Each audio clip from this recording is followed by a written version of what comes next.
नमस्कार. मानवी कान कसे कार्य करते 3D शैक्षणिक व्हिडिओमध्ये आपले स्वागत आहे. तुम्ही कधी विचार केला आहे की तुम्ही संगीत, आवाज किंवा अगदी लहान कुजबूज कसे ऐकू शकता? मानवी कान हे एक अद्भुत इंद्रिय आहे जे ध्वनी लहरींना तुमच्या मेंदूला समजू शकतील अशा संकेतांमध्ये रूपांतरित करते. आज आपण मानवी कानाची कार्यप्रणाली अगदी सोप्या भाषेत समजून घेणार आहोत. सुरुवात करूया बाहेरील कानापासून.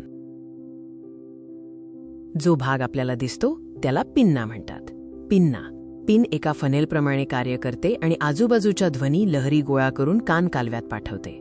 या ध्वनी लहरी कान कालव्यातून प्रवास करतात आणि कान पडद्याकडे इयरड्रम पोहोचतात, जो एक पातळ पडदा असतो. आता जाऊया मध्य कानाच्या मिडल इयरात. जेव्हा ध्वनी लहरी कान पडद्याला आदळतात तेव्हा तो कंप व्हायब्रेट करू लागतो.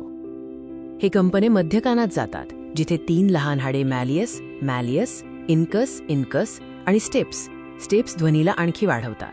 अँप्लिफाय ही हाडे मानवी शरीरातील सर्वात लहान हाडे आहेत. त्यांचे कार्य पूर्ण झाल्यावर वाढलेले कंपन आतील कानात इनर इयर पाठवले जाते. आता आपण कानाच्या सर्वात आतल्या आणि गुंतागुंतीच्या भागाकडे म्हणजे आतील कान आणि कर्णावर्त कॉक्लीकडे वळूया. आतील कानात कर्णावर्त कॉक्ली नावाचा एक सर्पिल स्पायरल आकाराचा अवयव असतो, जो द्रवाने भरलेला असतो.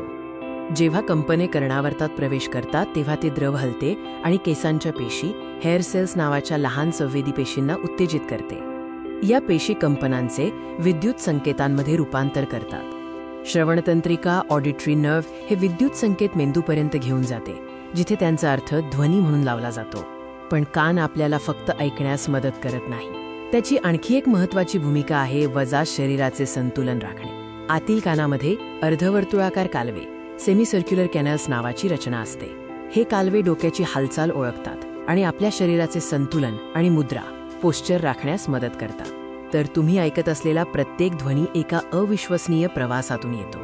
बाहेरील कानात ध्वनी लहरी प्रवेश करण्यापासून, मध्य कानात कंपनांद्वारे आवाज वाढवणे आणि शेवटी आतील कानातील विद्युत संकेत मेंदूपर्यंत पोहोचणे. मानवी कान खरोखरच जैविक अभियांत्रिकीचा एक उत्कृष्ट नमुना आहे. पाहिल्याबद्दल धन्यवाद.